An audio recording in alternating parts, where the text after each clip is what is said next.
Ravi de vous retrouver dans 24 heures, l'info en question. Il paraît que les Français sont fâchés avec les chiffres et l'économie. Et pourtant, ils ont élu un ancien banquier à la tête du pays. Être issu du monde de la finance, est-ce un atout? Est-ce qu'un président efficace est d'abord un bon manager? Les planètes sont-elles alignées pour qu'Emmanuel Macron puisse faire redécoller l'économie française? Emmanuel Macron est-il le banquier qu'il nous faut? C'est l'heure des comptes ce soir dans 24 heures en question avec nos invités.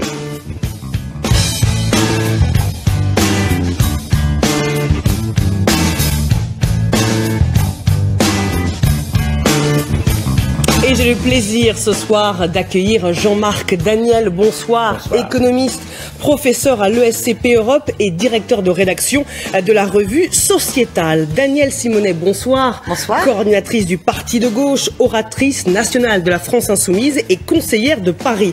Sébastien Ley, bonsoir. Bonsoir. Entrepreneur, chercheur associé à l'Institut Thomas More. Enfin, Frédéric Farah, bonsoir. Bonsoir. Professeur de sciences économiques et sociales à l'Université Paris-La Sorbonne. Vous êtes le co-auteur d'Introduction inquiète à la Macron-économie aux éditions Les Petits Matins. Dans un monde géré par la finance, c'est un banquier qu'il nous fallait? Jean-Marc Daniel. D'abord, il faut essayer de savoir ce qu'on entend par gérer par la finance. C'est un peu compliqué. Le mot finance, c'est un peu un mot de combat. Je dirais qu'un des enjeux, effectivement, de l'économie française, c'est son déficit budgétaire qui se combine avec un déficit extérieur. Et on peut penser que Emmanuel Macron a un peu un profil correspondant à ce genre d'enjeu. Mais je pense que son élément le plus important dans son profil, c'est qu'il est inspecteur des finances avant d'être banquier. Et donc, des inspecteurs des finances, on en a eu. On a eu aussi des conseillers à la Cour des comptes, à la tête de la France. Et leur bilan en termes de finances publiques n'ont pas forcément été particulièrement brillant. Je rappelle que Jacques Chirac était issu de la Cour des comptes et qu'en Premier ministre, c'est lui qui a lancé le premier grand déficit budgétaire de la Ve République. François Hollande était conseiller à la Cour des comptes. Alors c'est un peu trop récent pour faire un bilan définitif et systématiquement négatif de ce qu'il a fait, mais bon. Donc je pense que ce qui est intéressant dans son profil, c'est plus son profil d'inspecteur des finances, de haut fonctionnaire, que la dimension strictement banquier. Danielle Simonet. Écoutez, d'abord, je voudrais réagir à ce que je viens d'entendre. Vous avez parlé de la dette. La dette est un très mauvais prétexte. Vous savez, la dette, c'est pas un problème. Vous avez 80 milliards d'évasion fiscale, plus 20 milliards d'optimisation fiscale, ce qui est finalement une fraude fiscale légalisée. Et donc, vous pouvez très bien mener une toute autre politique et résoudre ce problème de la dette en allant faire en sorte, que ceux qui fuient l'impôt cessent de fuir l'impôt. Donc, pour répondre à votre question, est-ce qu'il nous faut un banquier pour défendre l'économie? Tout dépend quelle économie. L'économie, c'est pas une science, c'est pas une seule politique économique possible. Je pense qu'il faut un banquier pour bien défendre les intérêts des banquiers, pour bien défendre les intérêts des actionnaires, pour bien défendre les intérêts des patrons du CAC 40. Et je pense que Monsieur Macron, a été, d'ailleurs, c'est Monsieur Attali qui se vantait de l'avoir créé, de l'avoir révélé, puisque Monsieur Macron, d'ailleurs, avait été désigné quand il était jeune énarque, le rédacteur du rapport Attali sur la libération de l'économie, qui était finalement, derrière le mot libération, une volonté de revenir sur tous les acquis du Conseil national de la résistance et de faire une politique extrême libérale.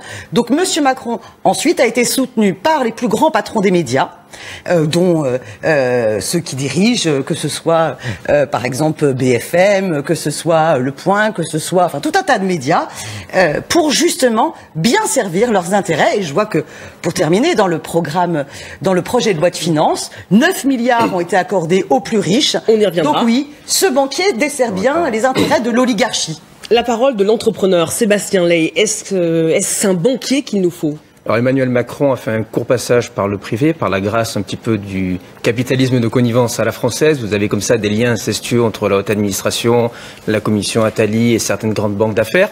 C'est certainement plutôt un atout, non pas uniquement parce qu'il s'est enrichi d'ailleurs par son passage dans le privé, mais essentiellement parce que ça lui donne quand même un minimum de connaissances de la sphère économique et financière. Et dans le contexte actuel, notamment, nous sommes encore en train d'essayer de nous en sortir de la crise de 2008. Ça dure depuis longtemps, mais nous avons encore des difficultés économiques. Il vaut mieux avoir des dirigeants qui ont un minimum de compétences en la matière.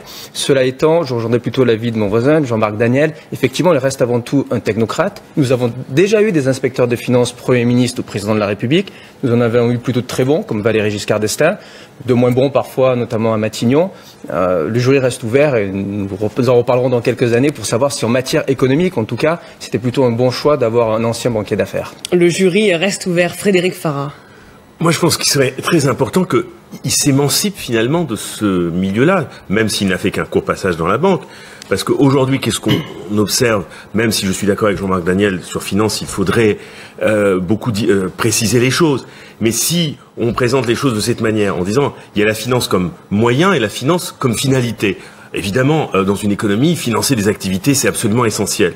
Le problème, c'est que la finance telle qu'elle s'organise aujourd'hui dans le cadre d'une économie mondialisée, elle a tendance à se tourner contre l'économie réelle plus qu'aller dans son sens. Donc, c'est-à-dire aller contre la production, où aujourd'hui, on a envie presque de dire que c'est plutôt les entreprises qui financent la bourse que la bourse finance les entreprises. Si M. Macron arrive à s'émanciper, si vous voulez, de cet univers et de ne pas en être le porte-parole et de mettre la finance au service de l'économie réelle, on aura tout gagné.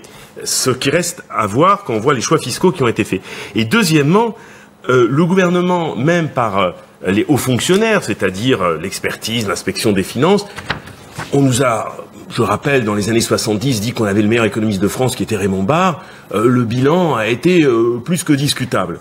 Donc c'est pour cela que ça soit le gouvernement. Je sais que ça va fâcher Jean-Marc Daniel, je suis désolé. Et c'était un professeur, pas un technocrate. Non, rappelons-le. mais c'était un professeur, c'est l'expertise. Ouais, c'était l'expertise, on vous avait dit que c'était le meilleur économiste de France.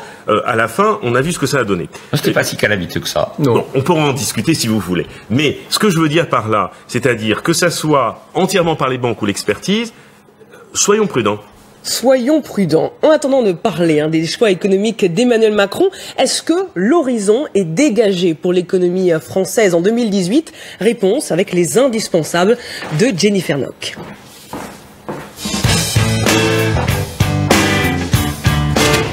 Bonsoir Jennifer.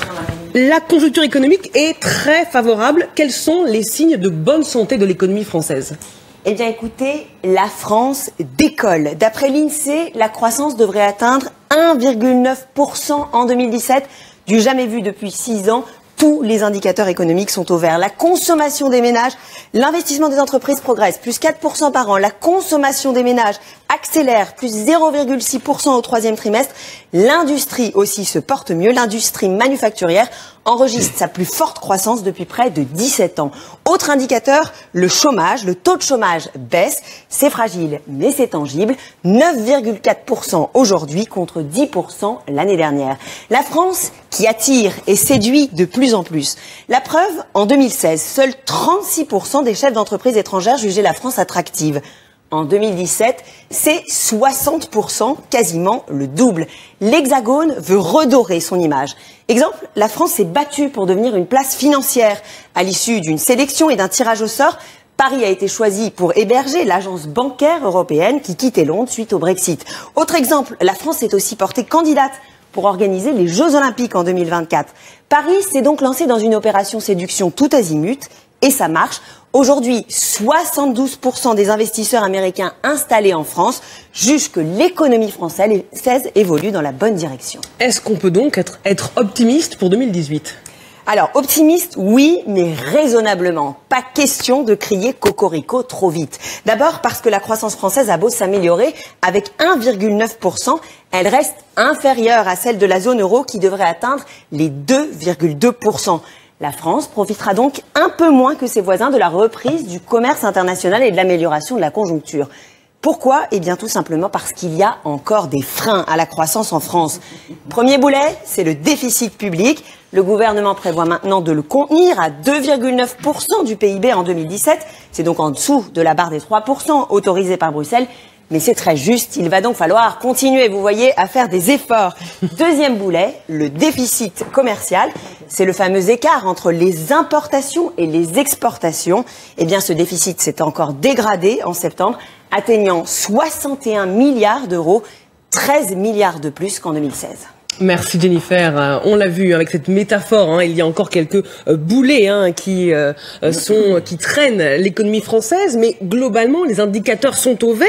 Est-ce qu'on peut s'accorder sur le fait que l'économie française va un peu mieux ? Non mais franchement, là ce que vous venez de nous présenter, c'est un bourrage de crâne libéral hallucinant. Moi je vous invite à sortir du dogme de la croissance ce sont des faits. Après, d'autres indicateurs de développement humain. Qu'on prenne d'autres indicateurs de développement humain. Est-ce que la pauvreté et la précarité ont régressé en France? Est-ce que le nombre de personnes sans logement ou mal logées ont régressé? Est-ce que la pollution, par exemple, a régressé? Est-ce que les problèmes de maladies environnementales, par exemple, diminuent? Qu'on prenne ces indicateurs-là et qu'on sorte du dogme de la croissance parce qu'on vit dans un monde où les ressources naturelles sont finies. Donc pour vous, ça va moins bien. Mais la situation, évidemment, elle se dégrade. Les inégalités sociales se sont creusées très fortement ces dernières années. Vous avez, sur les produits, entre guillemets, de la croissance, les profits de la croissance sont énormément captés par les dividendes versés aux actionnaires et ne sont pas réinvestis dans l'économie réelle. Prenons d'autres indicateurs pour voir comment va la vie des gens. Parce que là, finalement, on peut dire les indicateurs de celles et ceux qui peuvent profiter, c'est-à-dire les 10% les plus riches, qui profitent du système économique actuel dominant, ça ne peut pas. Mais vous êtes là justement pour en débattre et pour donner un autre regard. Parce que Jean-Marc Daniel, les chiffres du chômage, on voit comment est-ce qu'ils sont manipulés. Écoutez. Jean-Marc Daniel. Oui, je crains de devoir soutenir le point de vue du bourrage de crâne libéral. C'est-à-dire que je me suis reconnu dans tous les chiffres qui ont été exposés. C'est-à-dire que c'est bien la preuve. Oui, exactement. Oui. Hein et comme l'a dit l'ancien président de la République, ça va mieux. C'est-à-dire que c'est lui qui a. Ça va mieux pour qui? Ça va mieux globalement. Ça va mieux sur le plan conjoncturel. Parce que là où je vous rejoindrai, c'est qu'effectivement, il y a quand même deux niveaux d'interprétation de ce qui se passe. Les économies modernes sont cycliques et on est dans une phase qui est la phase favorable du cycle économique. Et donc, un des intérêts de la politique que l'on doit mener, c'est de profiter de cette phase pour remettre de l'ordre sur les problèmes de fond, les problèmes structurels, les problèmes qui se posent à l'économie française. Alors, il y en a deux qui ont été évoqués. Incontestablement, le déficit public est un problème. On devrait être à l'équilibre. Dans cette phase du cycle, la plupart de nos partenaires économiques sont à l'équilibre budgétaire. On est en dessous des 3%, mais on est le plus mauvais élève de tous les pays développés en termes de déficit public. Ça va mieux, mais ça va pas forcément bien. Ça va mieux en ce sens que ça pourrait aller mieux pour un certain nombre de gens. Comme la situation s'améliore, si vous voulez, c'est ce que dit notre président de la République, la première source d'inégalité, c'est le chômage. Et c'est la croissance qui va porter la réduction du nombre de chômeurs. Et effectivement, le taux de chômage se réduit. Comme en Allemagne Comme en Allemagne, parce qu'en Allemagne... En Allemagne, le nombre de chômeurs a peut-être réduit, mais par contre, le nombre de travailleurs pauvres a complètement explosé. Oui, ça dépend de ce qu'on appelle un travailleur pauvre par rapport à la situation en Allemagne. Et ensuite, quand on regarde la situation de l'Allemagne, une des choses que l'on intègre mal, c'est effectivement la difficulté qu'a encore les gens qui sont dans l'ancienne Allemagne de l'Est à s'intégrer dans une dynamique d'insertion sur le marché du travail. C'est la faute des gens. Non, c'est pas la faute des gens, c'est la faute effectivement d'un héritage, c'est la faute du régime antérieur qui les a mis dans des situations où ils ont difficile de se réadapter. Pour conclure sur ce que je disais sur le déficit extérieur également, c'est une angoisse parce que le déficit extérieur, vous l'avez dit, est en train de se creuser. Or, un des éléments qui avait fourni le carburant pour la reprise, ça avait été le contre-choc pétrolier. Or, le prix du pétrole se remet à augmenter. C'est-à-dire que depuis qu'Emmanuel Macron a été élu, quand il a été élu le jour où il est rentré en fonction, le prix du pétrole était à 47 $ le baril. Aujourd'hui, il est à 66 $ le baril. Et donc, on peut penser que cette hausse n'est pas durable, c'est-à-dire qu'on va redescendre vers 60. Mais il y a un des pains blancs de la reprise qui a été mangé. Et des réformes qui doivent être faites très rapidement parce que cette amélioration conjoncturelle n'est pas forcément durable, n'est pas forcément très pérenne. Ça va un peu mieux, mais il ne faut pas s'emballer pour autant. Voilà. L'avis de l'entrepreneur Sébastien Ley. Alors, indubitablement, l'économie mondiale va mieux, et en réalité, elle va mieux depuis déjà 2 ou 3 ans, et enfin, la France finit par en profiter. Là aussi, je rejoindrai l'avis de Jean-Marc Daniel. En réalité, nous sommes probablement au pic de ce cycle d'expansion. Nous sommes plutôt vers le milieu, vers la fin qu'au début. Nous n'avons pas plusieurs années de croissance, 1,9% en France. Au maximum, nous aurons une bonne année, et ensuite, nous rentrons, je dirais, dans la période de tous les dangers. Et en réalité, les performances de l'économie française s'améliorent en relatif par rapport aux années précédentes, par rapport au quinquennat Hollande, notamment au début du quinquennat Hollande, mais de manière relative, elles sont plutôt décevantes. D'abord parce qu'il n'y a pas de réduction des inégalités. Effectivement, on a raison de rappeler qu'en France, il y a toujours près de 6 millions de pauvres si on utilise les standards internationaux, 3,5 millions de mal logés. Et même si on regarde cette fois-ci les chiffres, il faut replacer tous les chiffres de votre présentation à l'aune des moyennes européennes. Le chômage, 9,4%. La moyenne du chômage en Europe est à 7,8%. Autre chiffre, le déficit, 2,9-3%, mais la moyenne en Europe est de 0,8%. Donc on est quand même mauvais élèves. Nous sommes les mauvais élèves de la classe. Et rappelons-nous, lors du dernier pic d'expansion économique en 2007, lors du premier quinquennat de Sarkozy, fin 2007, la croissance en France est à 2,4%. Le chômage baisse en dessous de 8%. Aujourd'hui, nous en sommes loin. Frédéric Farah, est-ce qu'il est responsable ou pas de cette embellie économique française, si on considère que l'économie va un peu mieux, Emmanuel Macron? Dire qu'il en est, comment dire, à l'origine, à mon avis, c'est lui prêter des vertus, à mon avis, qu'il n'a pas. Que peut-être des mesures antérieures aient pu jouer un rôle. Très bien, Jean-Marc Daniel soulignait le contre-choc pétrolier. Je crois que la part de M. Macron, je veux bien que tout l'appareil de communication qui est le sien fasse en sorte de dire qu'il est à l'origine. Ça, il faut être très, très prudent. Moi, je ne crois pas qu'ils soient encore à l'origine de quoi que ce soit. Et même sur le moral des entreprises, des patrons. Écoutez, je vais vous dire une chose. Je ne sais pas si le moral doit se traduire par plus de licenciements, comme on vient de le voir chez Pimki le moral de Tavares. En économie, le moral, ça ne veut rien dire. Oui, on est d'accord, on n'est pas capable de le chiffrer. Mais on comprend que Tavares aille bien, qu'il ait le moral. Mais cela étant dit, qui est peut-être un climat des affaires qui est peut-être plus propice, on peut en discuter. Mais moi, si vous voulez, je vous ferai 2-3 réactions par rapport à ces chiffres et ce que je viens d'entendre.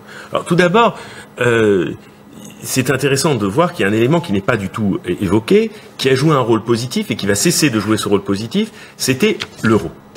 L'euro qui est surévalué pour notre économie, c'est le FMI qui le dit, hein. On va pas prêter au FMI peut-être on va pas l'imaginer très critique sur beaucoup de choses, mais il dit que c'est surévalué. On a eu un euro qui a faibli par rapport au dollar, ça nous a servi.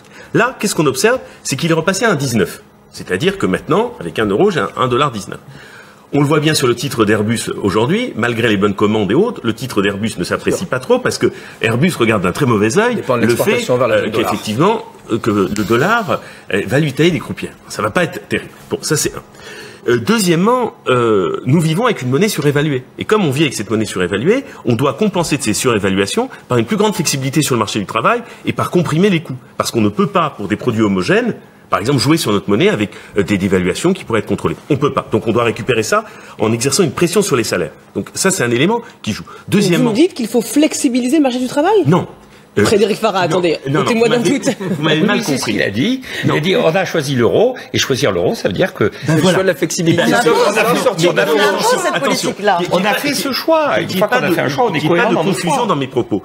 Tant que vous avez l'euro que vous avez aujourd'hui, vous ne pouvez faire autre chose que de la flexibilité du marché du travail. Donc pour moi, un des problèmes, c'est pas célébrer la flexibilité du marché du travail, c'est de dire que comme on refuse de jouer sur cette variable qui est l'euro, eh bien il n'y a plus qu'une seule politique économique possible en matière d'emploi, c'est la flexibilité. Ça, c'est un choix qui me paraît essentiel de questionner, c'est-à-dire le choix de la flexibilité, donc la question de l'euro. Ça, c'est un. Et deuxièmement, au niveau européen, puisqu'on en parle, c'est-à-dire nous vivons dans une Europe qui est dans des stratégies non coopératives en permanence et qui a eu pour conséquence d'exporter le chômage chez le voisin. Et c'est ce qu'a fait l'Allemagne dans sa politique de modération salariale.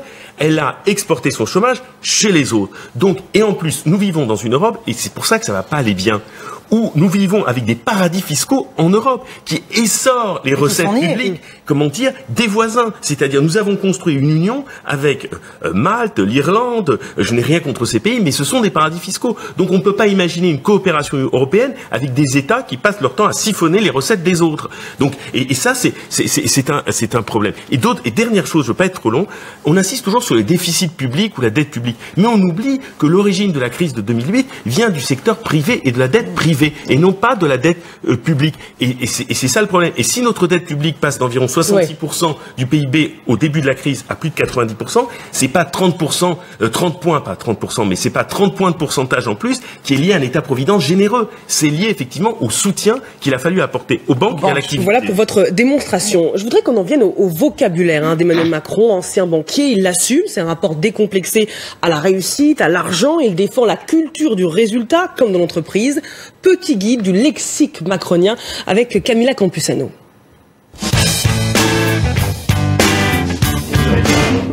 Des mots révélateurs, choisis soigneusement par Emmanuel Macron. J'attends de vous que vous soyez des entrepreneurs de l'État. Entrepreneur, au sens large, voilà la conception du chef de l'État. Il s'adresse ici au préfet de France. Et le mot d'entrepreneur ne se réduit pas à l'entreprise. C'est le fait de faire, d'entreprendre, d'avoir une volonté de transformer et de la conduire au concret du terrain. Plus que l'entreprise, l'univers de la start-up comme modèle. L'innovation, la liberté, l'audace n'est pas réservée à celles et ceux qui créent des start-up. C'est votre devoir, c'est le visage qu'il nous faut donner à l'action publique dans les prochaines années. La France est en train de devenir la nation des start-up. Mieux encore, Une start-up nation. Startup Nation, un anglicisme. Le genre de formule particulièrement répandue dans les startups. Hello, Pepper. Alors rien d'étonnant quand Emmanuel Macron choisit une expression en anglais pour nommer les groupes d'intervention contre l'État islamique ou contre le trafic d'esclaves en Libye. Avec une task force opérationnelle dans le cadre d'une task force 150, d'une task force. Derrière la start-up, une énergie qu'Emmanuel Macron s'approprie, l'esprit de conquête. Et c'est en effet cela, l'esprit start-up. Au fond, un esprit de conquête dans lequel je veux en effet me reconnaître. Renouer avec l'esprit de conquête qu'il a fait, de retrouver l'esprit de conquête. Venez conquérir. La terre de conquête aujourd'hui est la France. Et l'esprit de conquête y souffle à nouveau. Comme dans le milieu de l'entrepreneuriat, Emmanuel Macron cultive la réussite. Une gare, c'est un lieu où on croise les gens qui réussissent et les gens qui ne sont rien. Et je veux qu'on célèbre toutes ces réussites. Si on commence à jeter des cailloux sur les premiers de cordée, c'est toute la cordée qui dégringole. Pour diriger la France, que ce soit dans les domaines du handicap, de la gestion des territoires, des outre-mer ou encore dans l'alimentation, un maître mot pour Emmanuel Macron, le pragmatisme. C'est un pragmatisme auquel je nous invite collectivement. Il faut avoir beaucoup de pragmatisme. Un pragmatisme à mener. J'ai souhaité que nous puissions, avec pragmatisme, et donc c'est avec pragmatisme et au plus près du terrain, que je souhaite que l'exécution des prochains mois soit conduite. Ce que l'on vient d'entendre, c'est le vocabulaire d'un président ou d'un chef d'entreprise? Je dirais deux choses par rapport à ça. D'abord, on a souligné qu'il utilisait des mots anglais. Je pense que, alors tout le monde utilise des mots anglais, même ses prédécesseurs utilisaient des mots anglais, mais ce qui est intéressant, c'est que lui, il parle anglais. Team building, process. Oui, mais il parle anglais. Il est capable de tenir une conférence.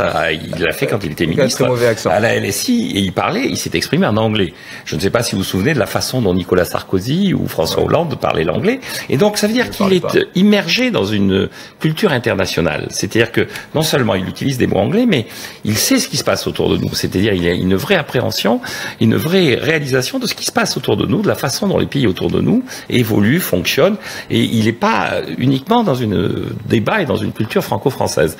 La deuxième chose, c'est que dans l'évolution de son vocabulaire, moi ce que je trouve, c'est qu'il y a un vocabulaire quand il était ministre et un vocabulaire maintenant qu'il est président. C'est-à-dire son vocabulaire de ministre, c'est véritablement effectivement entrepreneur, c'est véritablement la société des clients. À un moment donné, il dit on va quitter un monde employeur-employé pour aller vers un monde client-fournisseur. Ça, c'est un de ses discours en 2015 à l'université du MEDEF. Et puis maintenant, il parle... Comment? Chez ses amis. Chez ses amis, oui. Mais Jean-Marc Ayrault était allé aussi parler à l'université d'été du MEDEF. Vous avez préparé le terrain. Et donc, en tant que président, est-ce que son vocabulaire a changé? Oui, je trouve que son vocabulaire a changé. Il est plus orienté maintenant vers le mot conquête, vers le mot effectivement, vers l'idée d'une sorte de France qui retrouve sa place, d'une France qui est de nouveau à niveau, notamment par rapport à ses partenaires européens, alors qu'il était en tant que ministre. Alors effectivement, le discours et les enjeux d'un ministre ne sont pas exactement les mêmes que ceux d'un président de la République. Donc il y a une sorte de capacité de s'adapter à la fonction qui est assez intéressante, mais il est plus orienté vers le régalien maintenant, y compris dans son discours, qu'il ne l'était en tant que ministre. Et donc, il y a une cohérence économique qui est en train de se défaire plus ou moins dans le discours du président par rapport à celle du ministre. Est-ce un vocabulaire de président pour vous? En fait, c'est surtout un vocabulaire voilà, de l'idéologie dominante extrême libérale. Mais Monsieur Macron, plutôt que d'utiliser tous ces mots anglais, ferait mieux de parler portugais, parce qu'en ce moment, c'est le Portugal qui refuse d'appliquer toutes les injonctions de l'Union européenne, des politiques libérales, et qui finalement s'en sortent très bien, bien mieux que les autres pays européens, parce qu'ils arrêtent de vouloir à tout prix réduire les déficits publics et mettre en place la réforme structurelle, justement de casse du monde du travail et de dormir remise en cause des droits sociaux acquis et conquis de haute lutte. Mais est-ce que selon vous, il a réussi à convertir les Français à sa culture de l'entreprise, du résultat? Je pense que les Français ne sont pas dupes. Maintenant, ils continuent à chercher à mener cette bataille culturelle. Il faut comprendre cela.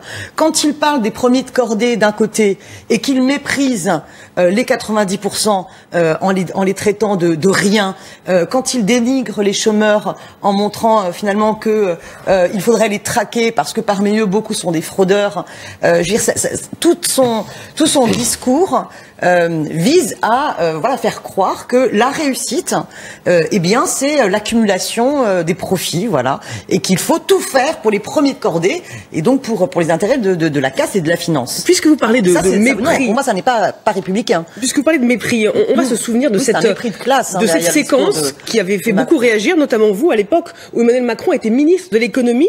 Voici ce qu'il répondait à un homme qui l'interpellait sur le projet de loi travail préparé par le gouvernement précédent.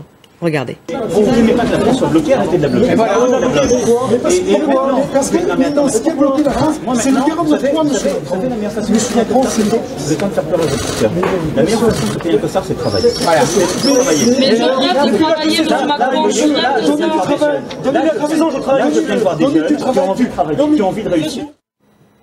C'est révélateur de sa personnalité, Sébastien Ley. Inacceptable. Vous ne pouvez pas savoir à quel point j'ai eu honte de mon pays à ce moment-là. Bref, ne revenons plus sur cette anecdote. Non, pour revenir sur le discours d'Emmanuel Macron, je crois qu'il utilise les mots de sa génération. Mais, c'est surprenant ce que vous dites. Oui, j'ai eu honte parce que même si on a un discours moderne, managérial, utiliser de telles expressions, parler des 100 costards, notre président avait parlé des 100 dents, ça suffit, ça fait maintenant des années, on peut très bien avancer tous ensemble, sans forcément pointer du doigt certaines catégories, et surtout quand on est tout en haut, quand on se fait en plus le représentant des premiers de cordée, de ceux qui réussissent, le but de la politique, si vous retournez vers les grands textes, vers saint Thomas d'Aquin, Aristote ou d'autres, c'est justement d'intégrer les masses populaires, c'est d'aller de l'avant, de faire de la croissance, créer les conditions de la prospérité, mais pour tous, vous ne pouvez pas, et en tout cas pas dans le discours officiellement stigmatiser certaines catégories de la population. Donc oui, j'ai été choqué à cette époque et je suis toujours choqué quand j'entends certaines tirades d'Emmanuel Macron. Alors au début, quand ça se produisait, je mettais ça sur le compte de la provocation. J'espère que pendant le quinquennat, voilà, ça ne se reproduira plus. Et vous, en tant qu'entrepreneur, vous ne vous reconnaissez pas dans un discours un peu caricatural où on oppose les patrons et les employés? En tant qu'entrepreneur, en tant qu'humaniste, je ne me reconnais pas. Je pense qu'il y a beaucoup de gens dans le monde du business, par exemple comme quelqu'un comme Emmanuel Faber, qui était venu faire à HEC, faire un discours comme ça sur l'humanisme en entreprise, qui ne peuvent pas se reconnaître dans ses propos. Voilà. Alors peut-être que parfois, il a le sens de la provocation, peut-être qu'il veut créer du changement aussi dans le corps social français et que son idée, c'est un peu de secouer les mentalités. Je ne sais pas, mais en tout cas, ça me paraît toujours maladroit. Juste pour intervenir là-dessus, pour le défendre, je pense que il y a aussi un discours d'Emmanuel Macron qui est un discours de philosophe. Quand ça, c'est pas de la philosophie. Non, mais quand il parle des fainéants, il fait allusion à un texte. Rousseau parle à plusieurs reprises des fainéants et des hommes utiles. Rousseau, qui a écrit le discours sur l'économie politique, qui a fait l'article économie dans l'encyclopédie, a de longs passages sur la distinction qu'il faut faire. C'est sur les feignants, mais sur le costard. Oui, mais le costard et tout ça, c'est la même logique, puisque à un moment donné, il a dit effectivement, il y a ceux qui me critiquent, ce sont les fainéants et les hypocrites. Je pense que cette façon de s'exprimer, c'est aussi un héritage de sa formation intellectuelle de philosophe et de référence à des textes que les gens ont oubliés, mais que quelqu'un qui a fait des études de philosophie a manié dans ses études. C'est tout sauf un philosophe. Il a fait des études des études de philosophie. Vous restez avec nous, on va continuer ce débat évidemment. Allez-y. On va revenir, retenez votre pensée sur le décryptage du langage macronien. C'est très important pour notre débat. On se demandera aussi si on est vulnérable à l'économie parce qu'on n'y connaît rien. Est-ce un cliché? Vous restez avec nous, à tout de suite. Vous êtes bien devant 24 heures, l'info en question. Emmanuel Macron est-il le banquier qu'il nous faut? Être issu du monde de la finance, est-ce un atout ou pas pour diriger un pays? On continue d'en parler avec Jean-Marc Daniel, économiste, professeur d'économie à l'ESCP Europe, Danielle Simonet, coordinatrice du Parti de gauche, à Sébastien Ley, entrepreneur, chercheur associé à l'Institut Thomas More, et Frédéric Farah, professeur de sciences économiques et sociales à l'Université Paris-La Sorbonne. Justement, Frédéric Farah, je vous ai vu bouillir tout à l'heure par rapport à la séquence où Emmanuel Macron disait à un homme de travailler pour se payer un costard. Est-ce que vous pensez que lui peut réussir à réconcilier les Français avec l'entreprise? Emmanuel Macron j'ai envie de dire rien de neuf sous le soleil, parce qu'en fait, il reprend un discours qui était le discours de Laurent Fabius de 84 lors de sa discours de politique générale, où il dit clairement qu'il faut réconcilier les Français avec l'entreprise. C'est lui qui a introduit le thème de la modernisation. Donc, Monsieur Macron, si vous voulez, s'inscrit dans quelque chose d'assez ancien. Il reprend des thématiques du Parti socialiste qu'il a fréquenté, ce qui est un peu normal. Je crois qu'il n'y a rien de neuf, si ce n'est que de devoir supporter cette espèce de novlangue managériale un peu insupportable qui donne un sentiment de crédibilité parce qu'on emploie plein de mots en anglais et on croit dire des choses très savantes par la même occasion.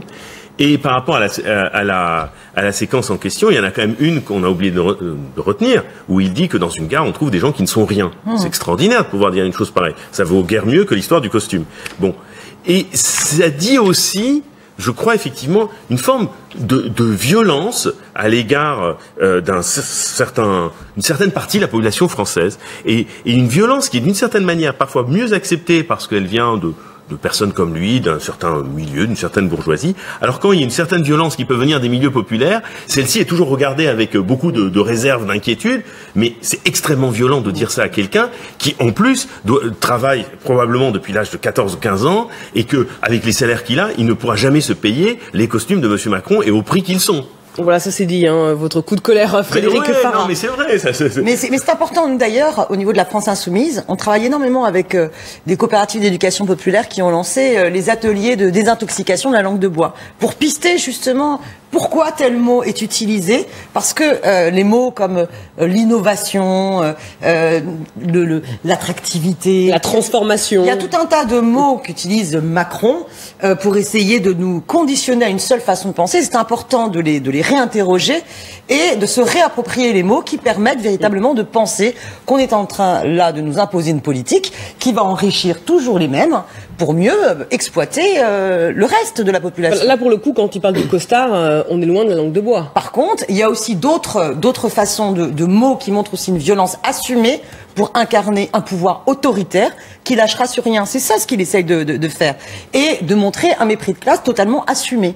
Et vous leur dites quoi à vos étudiants quand on utilise inégalité à tout bout de champ, service public, des choses comme ça Je pense que c'est très intéressant. Vous leur dites que c'est pas une langue de bois, ça aussi? Non, pas du tout. Je vais vous donner un exemple. Est-ce que l'on parle des cotisations sociales ou est-ce qu'on parle des charges?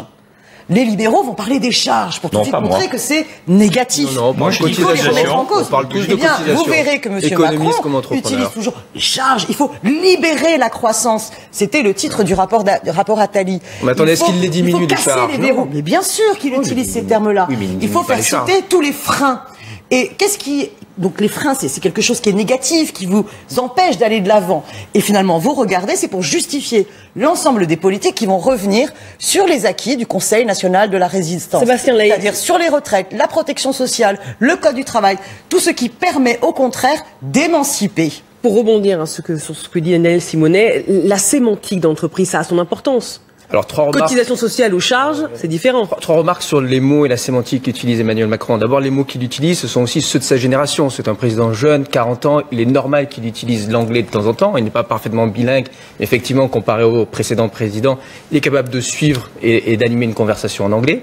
Il utilise le langage de l'entreprise parce que dans la sphère économique, l'entreprise, désormais, a un rôle beaucoup plus important que les États. Les dirigeants d'entreprise. Non, pas forcément. L'entreprise au sens large, les entrepreneurs, dans l'atelier, on parle de ça, bien sûr. Deuxième point, au sein du combat qui s'est noué à gauche il y a quelques années, Emmanuel Macron, de manière assez habile, a opposé des secteurs qui appartiendraient à l'économie de rente, rappelez-vous, l'immobilier, la vieille industrie, à ces start-up, et Jean-Marc Dédé avait raison, c'était plutôt quand il était ministre, il s'est servi un petit peu de l'atout-cœur que représentaient ces start-up en 2014, en 2015, en se rendant par exemple au CES de Las Vegas, parce qu'il savait que ces start-up étaient populaires et qu'ils étaient un moyen de convertir une partie de la gauche à l'économie de marché. Et ça a plutôt bien fonctionné.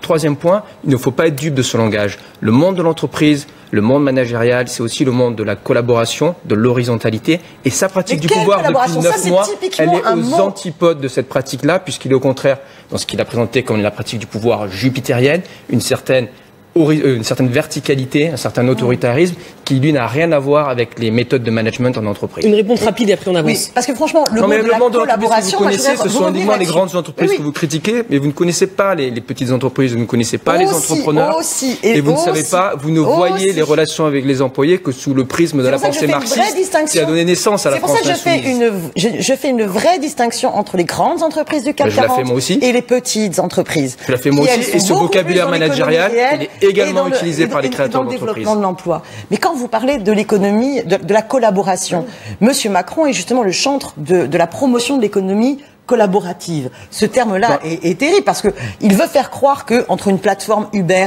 et un chauffeur VTC, on est dans un rapport de collaboration quasi d'égal à égal. Alors qu'il est en train finalement de casser le salarié en cassant le code du travail pour vouloir développer une société du tous petit auto-entrepreneur qui est une méga arnaque parce que ce sont des esclaves sans droit, voilà, des travailleurs sans droit, et on retourne au tâcheron du 19e siècle. Merci, on reviendra sur ce point-là. Et nous, sommes-nous aussi vulnérables en économie parce que nous n'y connaissons rien? Est-ce un cliché ou sommes-nous des mauvais élèves? Le vrai du faux avec Sophie Lançon et Nicolas Bergot. Les taux d'intérêt, vous pouvez avoir une incitation. Les élèves français, mauvais en culture économique? Un cliché? Non, une réalité selon une évaluation de l'OCDE menée entre 2012 et 2014. Des jeunes de 15 ans ont été interrogés. Ils ont dû reconnaître des mots de vocabulaire propres à la finance ou encore définir à quel moment acheter une action en fonction d'un graphique. Résultat, la France se classe 10e sur 18. Un prix Nobel américain a même fait les comptes. Ces lacunes en économie de la société française feraient perdre à la France 1 point de croissance chaque année. Autre domaine qui peut faire rêver les économistes français, les ventes de la presse spécialisée à l'étranger. Par exemple, en Grande-Bretagne, The Economist est leader avec 1,5 million d'exemplaires vendus. Le Financial Times affiche 850 000 abonnés papier et digitaux. C'est 2 à 4 fois plus que l'ensemble de la presse économique française. La France est-elle alors la dernière de la classe en termes de culture économique? On ne peut pas tout à fait dire ça, car il y a certains domaines d'excellence. Il y a 3 ans, par exemple, c'est un Français qui obtient le prix Nobel d'économie et réveille l'intérêt de ses compatriotes pour le sujet. Ça a été assez extraordinaire, là, ce qui a suivi au mois d'octobre, effectivement, l'accueil des étudiants. Donc, je suis content que ça se passe comme ça. De quoi attirer de nouveaux talents dans son école de Toulouse. Et c'est un Français encore qui signe le carton de ces dernières années. Le livre de Thomas Piketty s'est vendu à près de 3 millions d'exemplaires à travers le monde et l'emmène jusqu'au Festival de Cannes. Je n'aurais jamais pensé que je viendrais à Cannes un jour pour un de mes livres adaptés en film. C'est une aventure incroyable. Selon un sondage, les Français sont maintenant plus d'1 sur 2 à se dire intéressés par l'économie. C'est 4 points de plus que l'an dernier.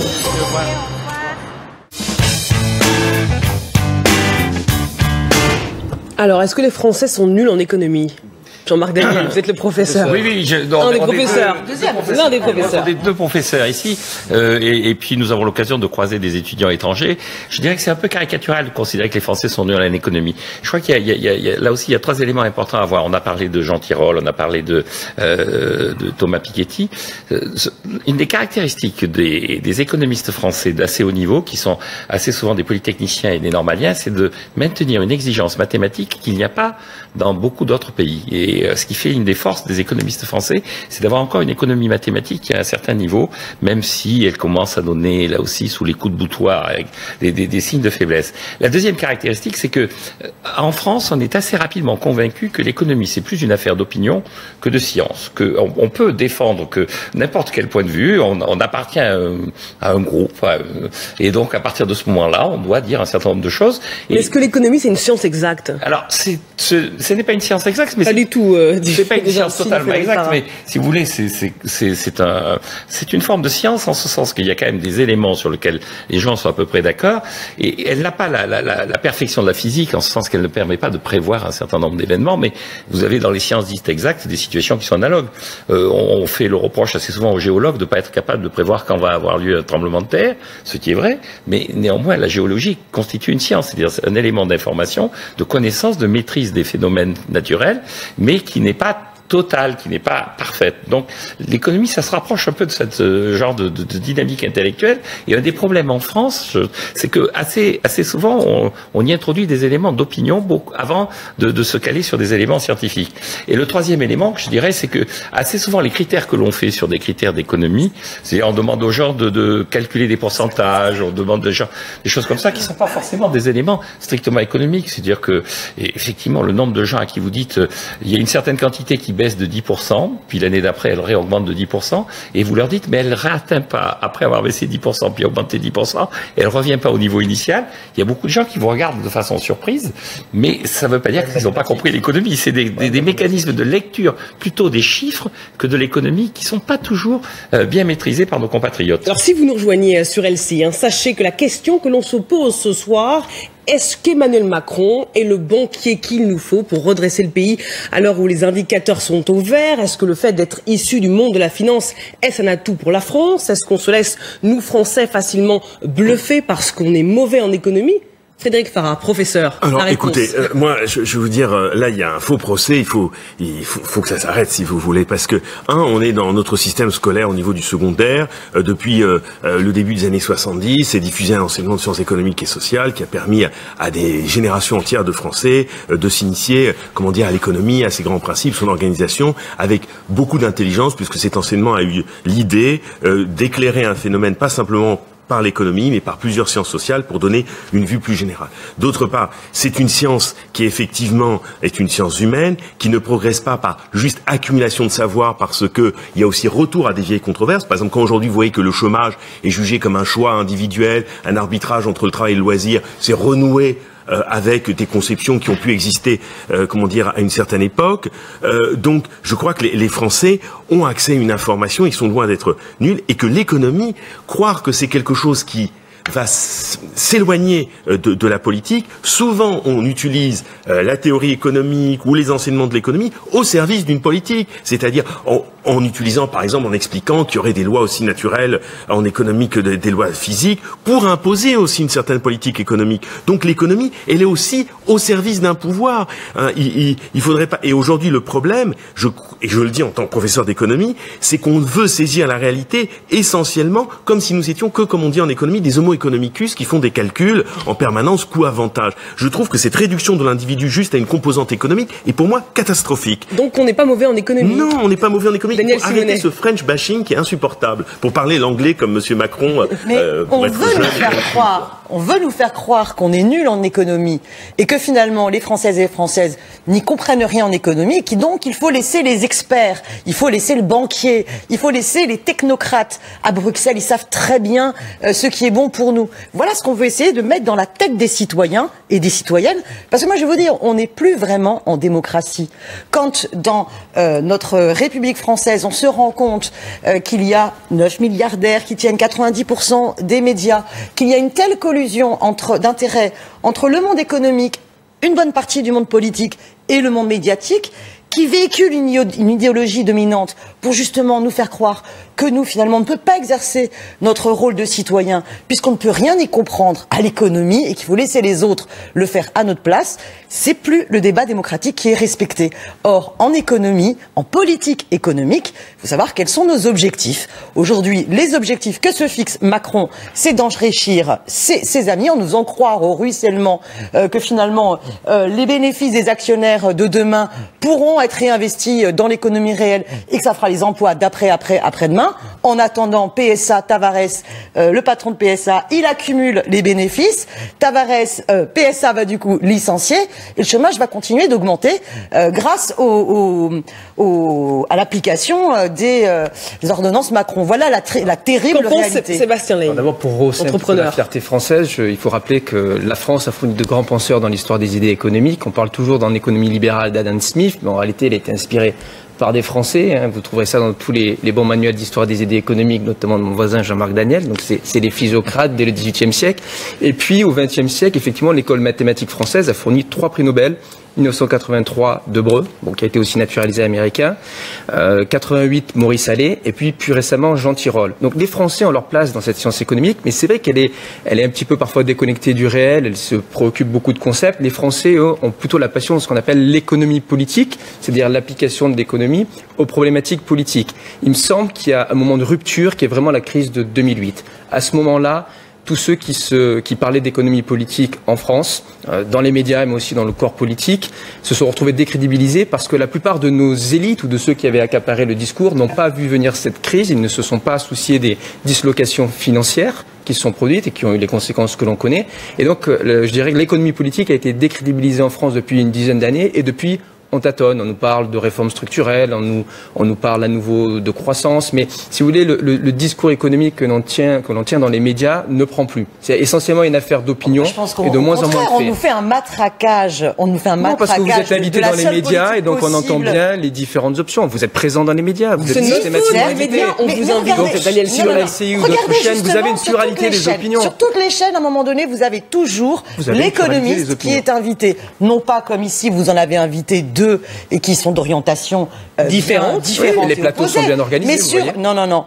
Écoutez, regardez toutes les chaînes d'information, elles ont à un moment donné l'information économique où vous avez un économiste qui est présenté comme un chercheur qui va présenter la vérité, alors que généralement on se rend compte, il y a qu'à voir le film ou le livre Les Nouveaux Chiens de Garde, qu'il est finalement payé par un des grands groupes et qui balance un discours ultralibéral. C'est pour ça qu'il faut regarder LCI où il y a Daniel Simonet, des économistes de gauche et de droite. Les Français savent très bien que l'économie n'est pas une science exacte et qu'en particulier les économistes n'ont pas de solution toute faite sur la croissance, le chômage et l'emploi. Mais nous n'assumons pas des vrais débats. Faisons enfin un vrai débat, par exemple, pour ou contre la réduction du temps de travail, pour enfin lutter efficacement contre le chômage.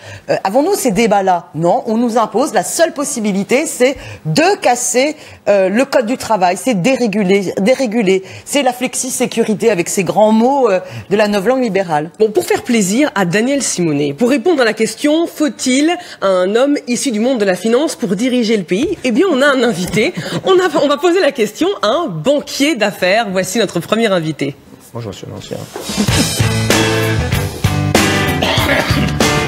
Bonsoir Philippe Rodriguez, bienvenue. Vous êtes associé gérant fondateur de Alvota Partners, une banque d'affaires pour les jeunes entreprises innovantes, et vous êtes également cofondateur d'Electronic Business Group qui regroupe des entreprises du numérique. À votre avis, vous qui êtes banquier d'affaires, quelles sont les qualités d'un banquier qui peuvent s'appliquer à la présidence d'un pays? Je pense que les grandes qualités d'un banquier d'affaires, c'est d'abord la diplomatie. Et pas forcément en fait la technicité à la fois économique et financière. Donc c'est assez intéressant parce que la finance se revêt des réalités très différentes et le banquier d'affaires, lui, son rôle, c'est de travailler aux côtés des entreprises de façon à relever des défis qui sont leur financement, leur cession, la vente des parts des actionnaires et en général la qualité qui est demandée dans un premier temps à un banquier d'affaires. C'est cette capacité d'une part de diplomatie et d'autre part d'avoir probablement aussi une part de storytelling, raconter l'histoire de l'entreprise dans le passé, dans le présent et bien sûr dans le futur. Storytelling, raconter l'histoire, vous n'allez pas rassurer Daniel Simonet. Vous m'aviez promis un cadeau. Mais voilà, le banquier d'affaires. Et un banquier d'affaires. Mais que fait un banquier d'affaires? Par exemple, un banquier d'affaires, il est responsable de pouvoir bien conseiller ceux qui ont des carnets d'actions et notamment de pouvoir les placer au mieux. Et notamment un banquier. Un banquier doit lever de l'argent pour des jeunes pousses. Vous parlez plutôt de la banque d'investissement en l'occurrence. Et le banquier d'affaires, il est aux côtés des entrepreneurs et non pas. Donc là, vous parlez plutôt d'un banquier qui serait un banquier dans une banque d'investissement, dont le rôle en fait est de placer effectivement des actions, acheter des actions pour le compte de tiers. Et de conseiller dans l'optimisation fiscale. Voilà, c'est quand même le fait pendant des décennies. Ici, le banquier qui a fait l'objet d'un scandale Paradise Papers et pour lequel il n'y a pas eu une seule mesure prise par Monsieur Macron. Non, ça n'a rien à voir. Son métier ne fait pas du tout l'optimisation fiscale. Et d'ailleurs, pour ajouter à vos détestations, je suis un ancien banquier d'affaires, donc je connais un peu son métier. Donc son métier, ça consiste à lever de l'argent, en l'occurrence pour des entreprises plutôt du secteur de la technologie, des jeunes pousses. Ou autre, et pas faire de l'optimisation fiscale. Non, on laisse ça en fait aux avocats qui sont spécialisés dans la fiscalité. Puisque vous parliez de diplomatie, qui est l'une des qualités d'un banquier, est-ce que vous avez le sentiment qu'Emmanuel Macron est diplomate? Il fait preuve d'une grande diplomatie, en tous les cas sur le sujet, je pense, économique. Et il a su, je crois, apporter dans le paysage français quelque chose de nouveau sur cette capacité à la fois de pédagogie, de à nouveau faire le pitch sur l'économie et dont les entrepreneurs avaient probablement besoin. Est-ce qu'il a réussi à briser? Et là, je parle de tabou diplomatie sur un plan économique. Je parle pas de la diplomatie sur un plan géopolitique, qui est autre chose. Hein. Mais concernant les mentalités françaises, est-ce que vous avez le sentiment qu'il a réussi à briser un tabou, de dire on n'a pas à avoir honte de gagner de l'argent? Il l'a fait, je pense, déjà avant son élection. Parce que je pense que c'est un des sujets qui est revenu très souvent dans cette élection présidentielle, dans lequel on a eu plusieurs fois l'occasion d'avoir l'argent au cœur du débat, chez plusieurs candidats. Et il a su manier, je crois, cette rhétorique de façon assez intéressante, la façon dont il a positionné le sujet de l'argent, de façon, évidemment, comme il le dit lui-même, de façon avec un rapport très décomplexé vis-à-vis de l'argent, comme vous l'avez dit tout au long de cette émission. Et je crois en fait qu'il a su peut-être parler aussi au cœur des entrepreneurs, pour qui l'argent n'est pas toujours une finalité.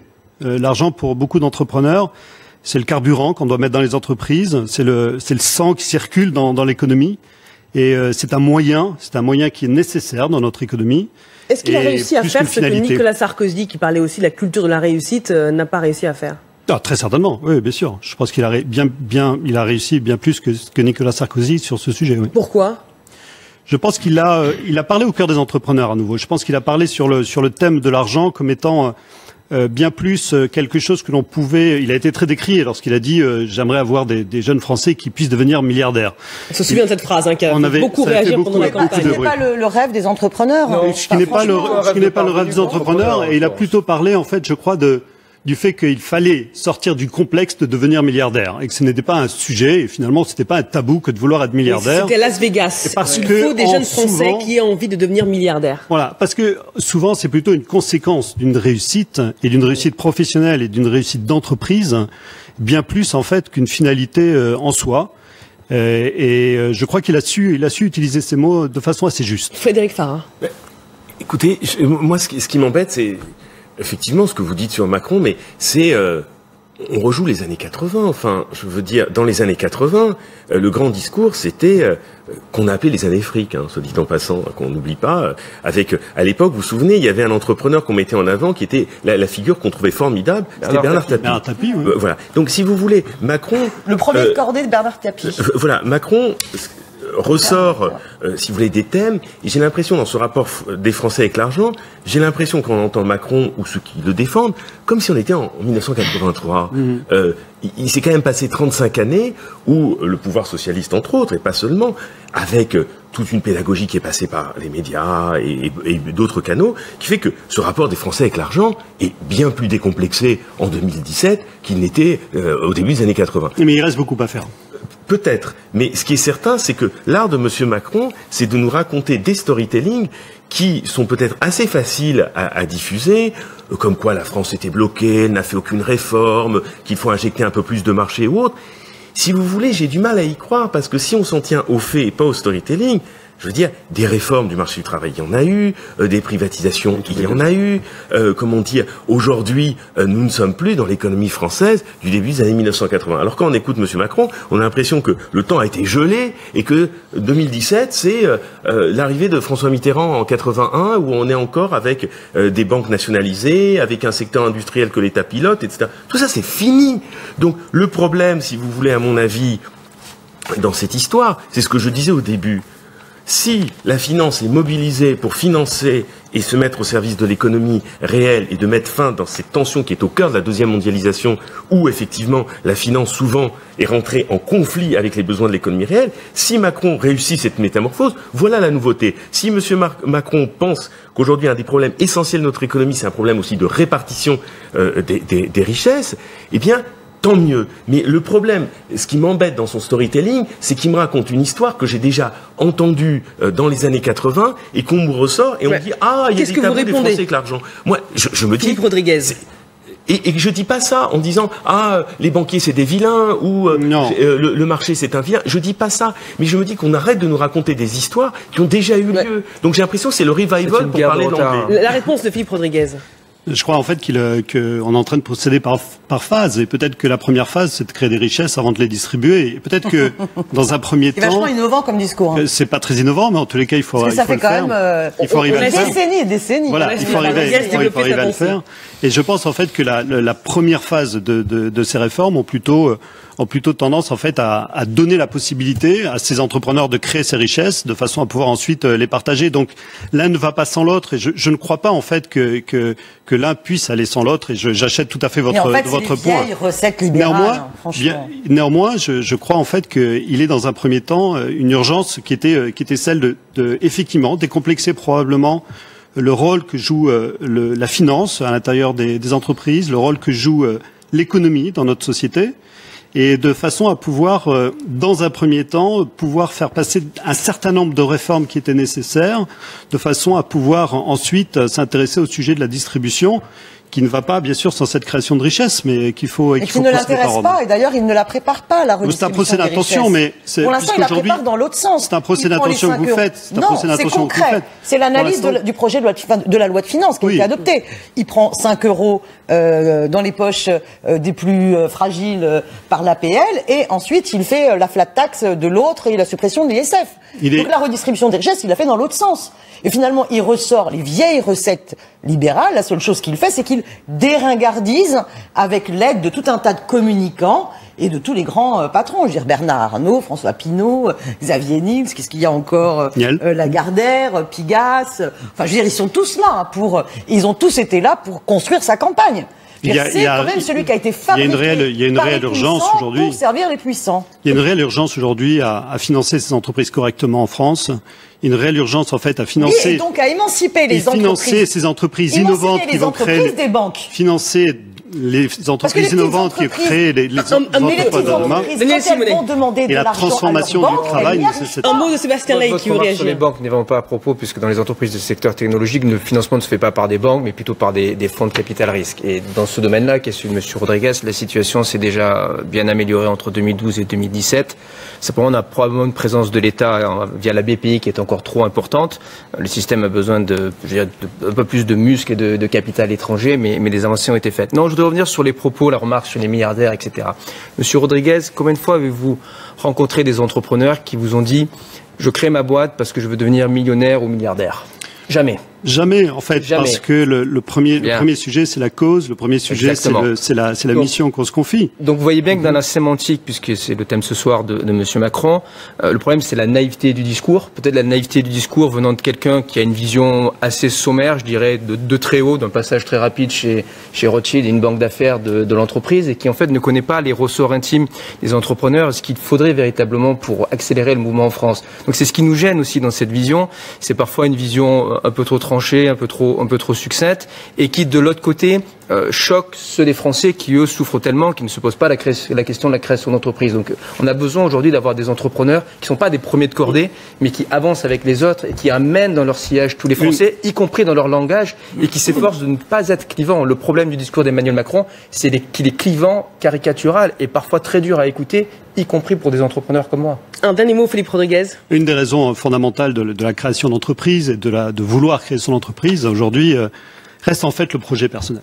Reste en fait le projet qui anime la personne de façon à créer son propre travail et créer ensuite du travail pour une équipe qui va entourer ce projet.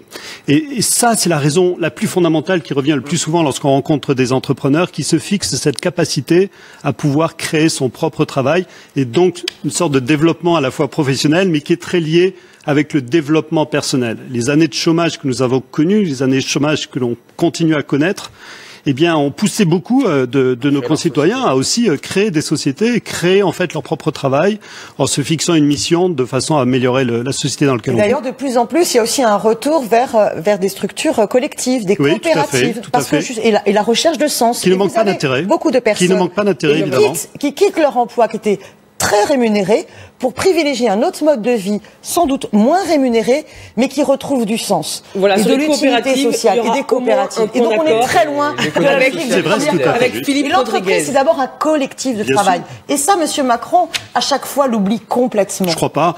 Je Je crois pas. Merci beaucoup Philippe Rodriguez d'être venu affronter notamment Daniel Simonet, banquier d'affaires, d'être venu sur le plateau de 24 heures l'info. C'est ça le cadeau, c'était le match, c'est ça? Mais voilà, exactement, c'était ça. Emmanuel Macron, ancien banquier de chez Rothschild, le VRP des startups, des riches, accusé d'oublier ceux qui n'appartiennent pas à cette France qui réussit. Un angle d'attaque privilégié pour ses opposants. Écoutez. Ils sont l'oligarchie qui a choisi depuis longtemps son camp, celui du banquier Macron. Il avait déjà dit, les jeunes doivent rêver d'être milliardaires. Donc il y a cette idée que finalement, la réussite, je pense que elle est très liée pour lui à un statut social dans le monde tel qu'il est et à l'argent. Alors oui, je le dis très clairement, la fameuse Start-up France de M. Macron, ce n'est pas notre pays éternel, enraciné et prédestiné que nous aimons. Moi, c'est cette droite que j'aime, pas la droite des élites parisiennes, pas la droite des start-upers qu'encense Emmanuel Macron en oubliant tous les autres qu'il qualifie de la France qui n'est rien. Le candidat qui aime l'argent et pas les gens, et on le voit en permanence. Est-ce que les Français ont fait le choix de prendre un banquier à la tête du pays pour relancer l'économie? Est-ce que c'est symptomatique d'un changement de mentalité? On est pragmatique, on attend le résultat. Ils n'ont pas vraiment choisi, parce que si vous regardez le nombre de pourcentage d'inscrits de Monsieur Macron, il est assez faible, parce que finalement, au premier tour, vous avez 4 candidats assez proches, et au deuxième tour, une bonne partie du vote se fait pas par adhésion, mais se fait par rejet du Front National. Donc il n'y a pas de majorité sociale dans ce pays pour soutenir ce qu'incarne Macron, banquier, et ce qu'il incarne comme politique. Sans parler d'enthousiasme, est-ce qu'il n'y a pas un attentisme et un pragmatisme de la part des Français qui disent on ne descend pas massivement dans la rue, on attend de voir? Alors, je ne pense pas que ce soit en attend de voir. Je pense qu'il y a une vraie difficulté.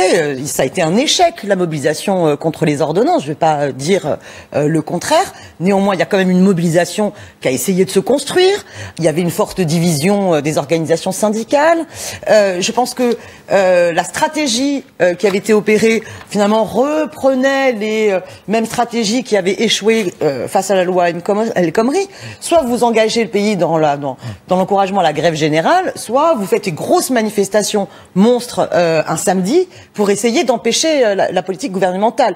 Or, ni l'un ni l'autre n'a été choisi. Et je pense qu'il y a une situation économique et sociale qui est pas évidente. Il y a aussi un rapport, une évolution du salariat beaucoup plus dans des petites entreprises qui fait que voilà, l'organisation de la contestation par la grève est très dure. Mais là où elle se fait, elle gagne sur des petites luttes sur certaines entreprises. Donc je ne pense pas qu'il y ait, en tous les cas, du tout d'attentisme. Et je pense que ça peut partir, on ne sait pas d'où. Regardez, les lycéens vont-ils accepter qu'on leur impose une telle sélection à l'université? Moi, je suis désolée, je suis d'une génération qui a fait 86 contre la loi de Baquet, et ça peut partir là-dessus, comme ça peut partir sur autre chose. Jean-Marc Daniel. Oui, moi, je crois que les gens ont choisi Macron. C'est-à-dire que on parlait tout à l'heure de Jean Tirole et des prix Nobel, et son livre Le bien commun, qui est un livre à la fois pédagogique mais très modéré sur le ton, est un best-seller. On parle beaucoup du livre de Piketty, mais Jean Tirole fait aussi un excellent score de librairie. Donc les Français sont demandeurs effectivement d'être gouvernés de façon moins grandiloquente, moins on parlait des années 80, mais peut-être que Macron tient un discours des années 80, mais il y a quand même une partie de l'opposition qui tient un discours des années 50, c'est-à-dire la vision, on va descendre dans la rue, on va faire des manifestations. Toute cette... C'est pour qui ça, les années 50? C'est pour la France insoumise? Oui, j'espère que tout le monde a bien compris. Oui, je pense. Non, il y a quand même 50 ans. Oui. Vous savez que Macron représente simplement 15% des inscrits, pas plus. Oui, donc les Français n'ont pas choisi 15% des inscrits. Il était comme sur un paysage qui était émietté, et avec un programme, encore une fois, un programme qui rencontre un certain soutien, sa cote de popularité est en train de remonter maintenant qu'on a une meilleure appréciation de la réalité de ce qu'il fait. Et ce que je pense, c'est que effectivement, le problème de l'opposition à la structure de la politique de Macron, c'est que dans les années 80, il y avait encore une opposition qui pouvait dire nous, on est contre la modernisation parce qu'on veut garder les nationalisations, on veut garder un contrôle direct de l'économie. Ces politiques-là, elles ont été déconsidérées par la chute du mur de Berlin, l'échec effectivement de tous les gens qui avaient totalement nationalisé l'économie, et elles ont été déconsidérées aussi par l'échec des politiques socialistes traditionnelles, social-démocrates. Regardez, attendez, je finis. Un seul pays où les politiques libérales ont marché. Mais dans tous les pays où on a appliqué ces politiques, vous prenez la Grande-Bretagne en 1979, vous regardez la Grande-Bretagne, ce qu'elle est devenue, vous prenez le discours des travaillistes anglais qui disent voilà ce qu'on a fait dans les années 70, ils disent maintenant on ne peut pas ignorer que c'est l'héritage de Thatcher qui nous a permis de nous sortir de la situation dans laquelle nous sommes.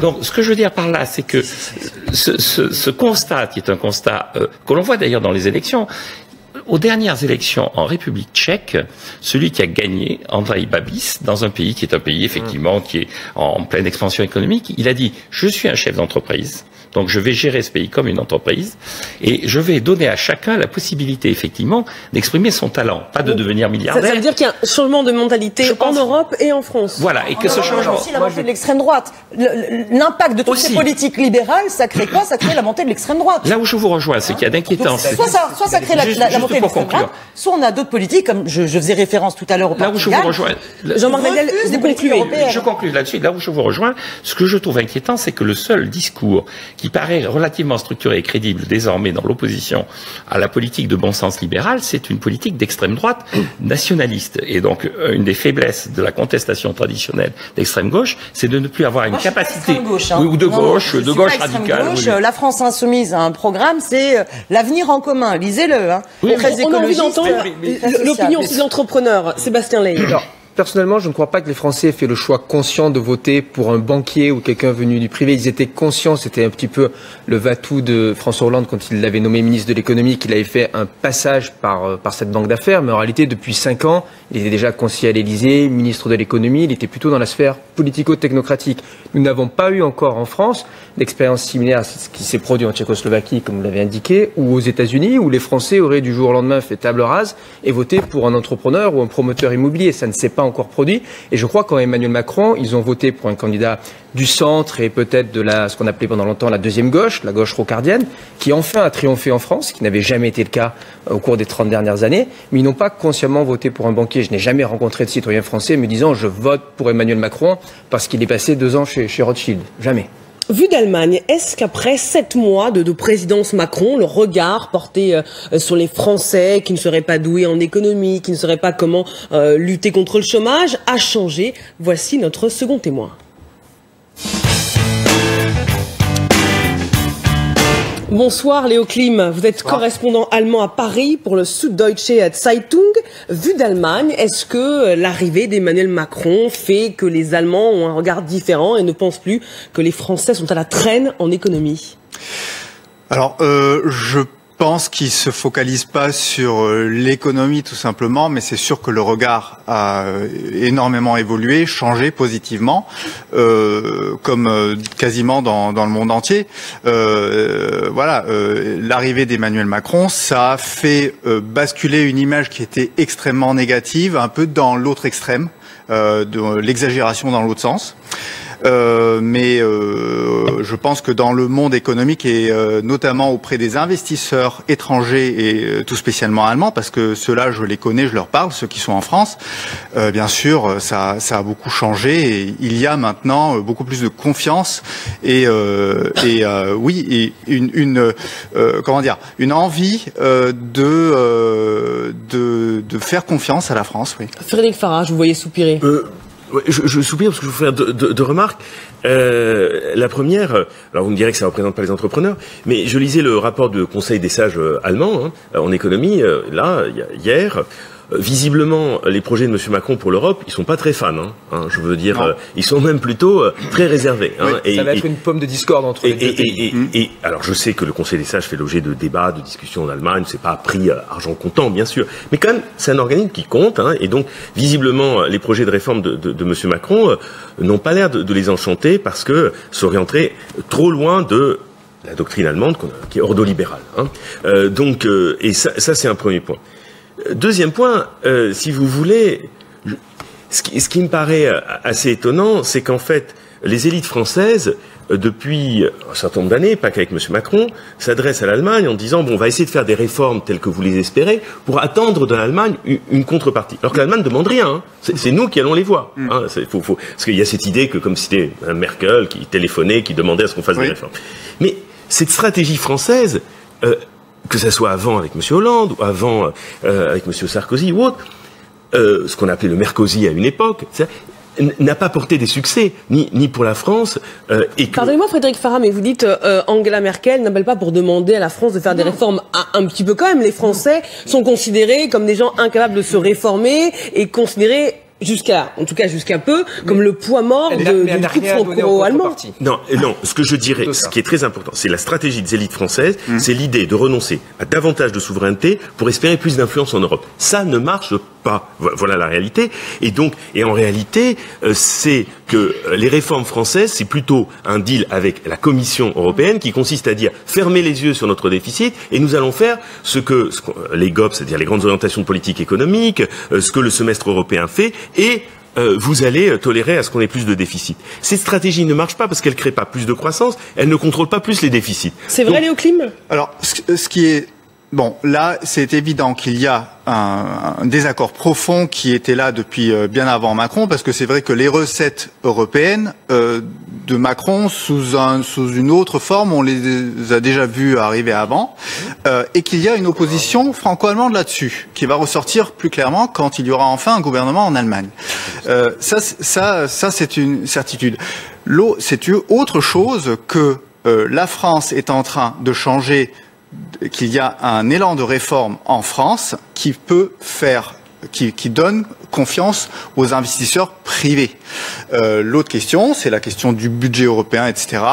Est-ce que les Français vont arriver à persuader les Allemands à faire de la mutualisation de dettes et des choses comme ça? Donc ça, c'est des questions macroéconomiques. Non, les Allemands, effectivement, je pense, oui.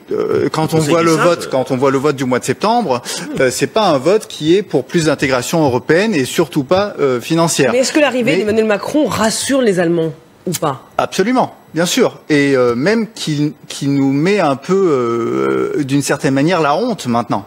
Parce que nous, on se retrouve sans gouvernement et on a en face de nous un président français, tout d'un coup, qui nous défie et qui nous lance des propositions, qui nous dit allez chiche, on va faire plus d'Europe ensemble.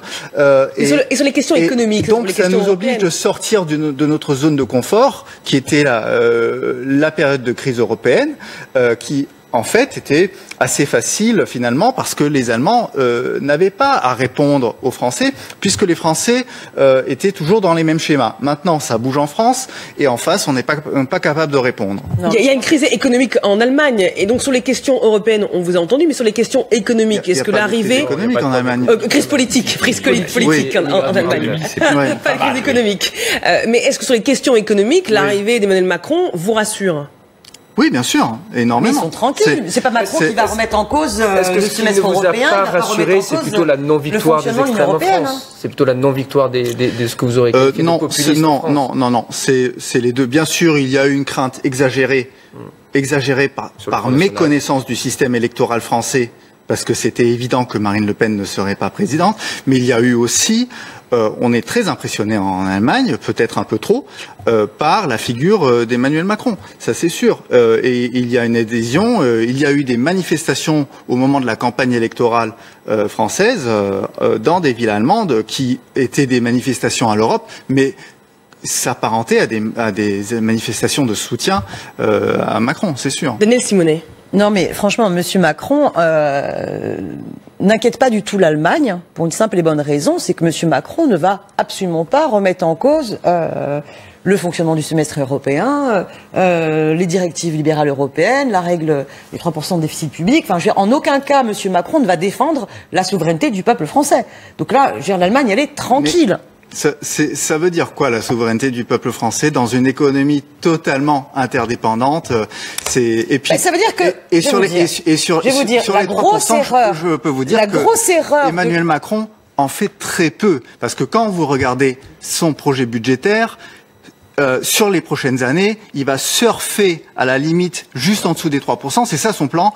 au moment où vous avez une grosse... que la croissance soit forte. Mais il anticipe toutes les réformes structurelles imposées par l'Union européenne. Regardez. En l'espérant. Le jour où vous avez une crise qui arrive extérieure, le choc, du coup, la France va dépasser au-dessus des 3%. C'est vrai, ce que Macron a fait, et là, je vous l'accorde, il a fait toutes ses premières réformes, tous ses premiers pas en politique économique étaient faits pour plaire à l'Allemagne. Il casse le code du travail. Il va s'attaquer à l'assurance chômage. Il va s'attaquer à la formation professionnelle. Il va s'attaquer ensuite à nouveau aux retraites. Il fait toutes les réformes structurelles de casse.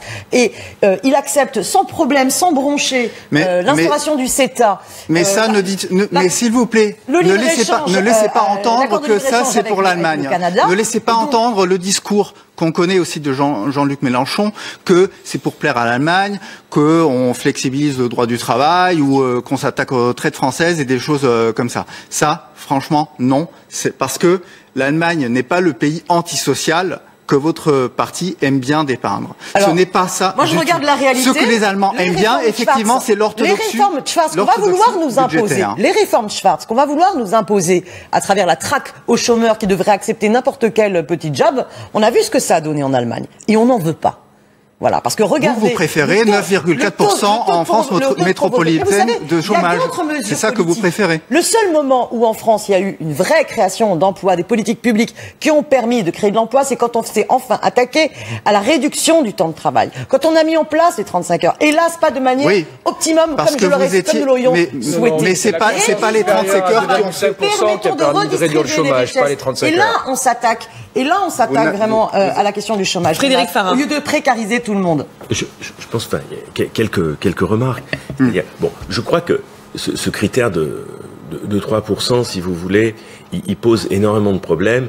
Et je crois que même son fondement économique, et je crois que Daniel sera d'accord avec moi, c'est un critère ultra discutable. Et lorsqu'il a été pensé, à la fin des années 80, lorsque le cycle était plutôt haut en Europe et qu'on pouvait supporter pareil effort budgétaire. Bon, aujourd'hui, on n'est plus tout à fait dans la même époque.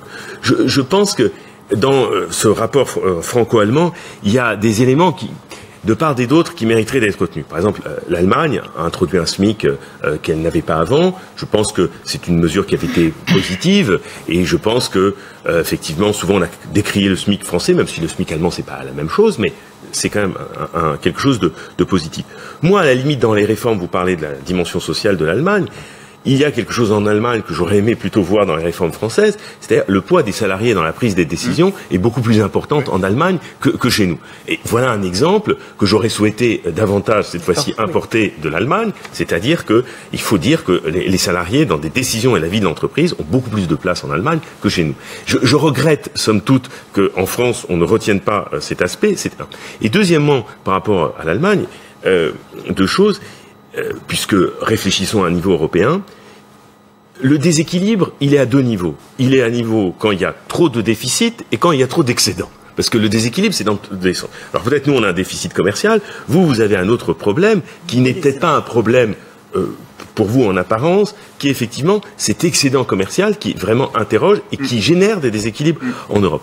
Et des deux côtés, il y a effectivement un souci. Parce que si il y a des excédentaires à ce niveau-là, c'est qu'il doit avoir des déficitaires tout aussi importants, sinon il ne peut pas avoir d'excédentaires. Bon. Donc, et en même temps, je crois aussi ce qui est attendu de l'Allemagne, et je ne sais pas ce qui va être le nouveau gouvernement puisqu'il n'existe pas encore, c'est que l'investissement public a beaucoup trop reculé en Allemagne ces dernières années. Les Allemands se plaignent de l'état de leurs routes, de leurs autoroutes, ils regrettent ça. Et justement, donc, sur ce point, peut-être un mot de Léo Klim. Oui. Je voudrais qu'on avance aussi sur la composition du gouvernement pensé par Emmanuel Macron. Vous êtes d'accord avec moi ? Sur les excédents, sur le manque d'investissement. Et je regrette qu'effectivement on ne vienne pas prendre ça de chez vous, la place des salariés. Le point de discorde entre la France et l'Allemagne, c'est le rapport à la dette. Donc on est foncièrement anti-dette. La France, des ordolibéraux. Mais je dis pas ça comme une critique. C'est en Allemagne. Bon, ça a des raisons. La France est un pays qui a beaucoup moins peur de la dette, et ça vaut aussi pour l'entreprise, et ça vaut aussi pour Emmanuel Macron. Et d'ailleurs, la France est un pays avec une économie beaucoup plus financiarisée que l'économie allemande. L'économie française justement dépend des banques à cause de la dette. C'est la dette qui entretient les banques et le banquier Emmanuel Macron. Lui n'a pas peur de la dette. Juste un point final sur cet élément-là. En réalité, l'acteur clé entre la France et l'Allemagne, c'est la Banque Centrale Européenne et la capacité à gérer ses dettes, à augmenter les taux d'intérêt à un bon moment.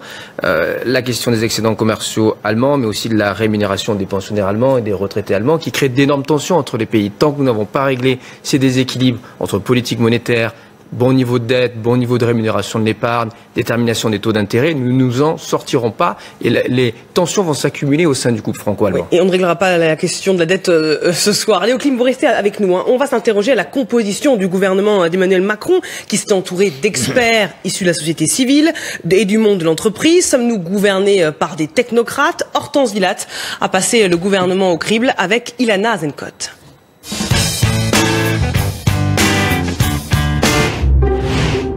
Lors de sa campagne, Emmanuel Macron n'en avait pas fait mystère. Il ne se passerait d'aucun talent pour former son gouvernement.